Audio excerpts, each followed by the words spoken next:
Hello, welcome back once again to Infinite Chef. This is page 449. Let's just do it.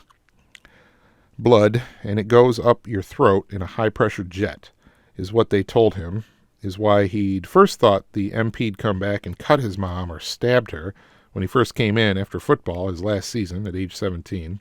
She'd been diagnosed for years. She'd go to meetings, footnote 179, for a few weeks, then drink on the couch, silent, telling him if the phone rang she wasn't home. After a few weeks of this, she'd spend a whole day weeping, beating at herself as if on fire. Then she'd go back to meetings for a while. Eventually her face would begin to swell, and make her eyes piggy, and her big breasts pointed at the floor, and she turned the deep yellow of quality squash. This was all part of the diagnosis. At first, Gately just couldn't go out to the long-term place. Couldn't see her out there. Couldn't deal. Then after some time passed, he couldn't go because he couldn't face her and try and explain why he hadn't come before now. 10+ years have gone like that. Gately hasn't probably consciously thought of her once for 3 years before getting straight. Right after their neighbor, Mrs. Waite, got found by the meter guy dead, so he must have been 9 when his mom was first diagnosed, Gately had gotten the diagnosis mixed up in his head with King Arthur.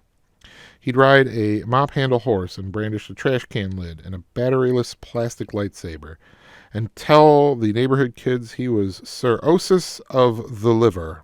That's Sir, O-S-I-S, of T-H-U-L-I-V-E-R. Sir Osis of the Liver. Most fearsomely loyal and fierce of Arthur's vessels. Since the summer now, when he mops Shattuck shelter floors, he hears the clop, ba-clop, ba-clop he used to make with his big square tongue as Sir Osis then riding. Something like that, I'm guessing.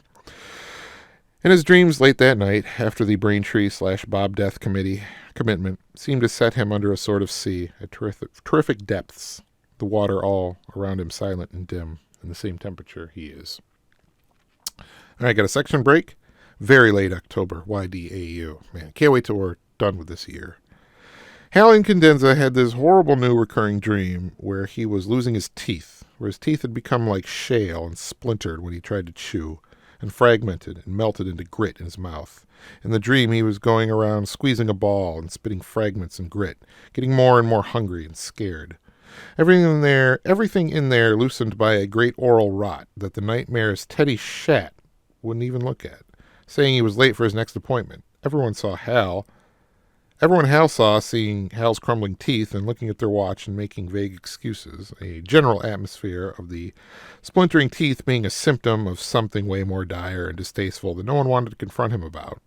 He was pricing dentures when he woke. It was about an hour before dawn drills. His keys were on the floor by the bed, with his College Board prep.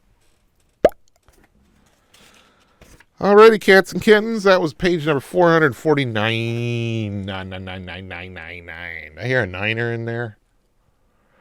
Oh, that means if you have a right triangle whose one side is 7 centimeters and the other one is 20 centimeters, that means the hypotenuse would be whatever the square root of 449 centimeters is.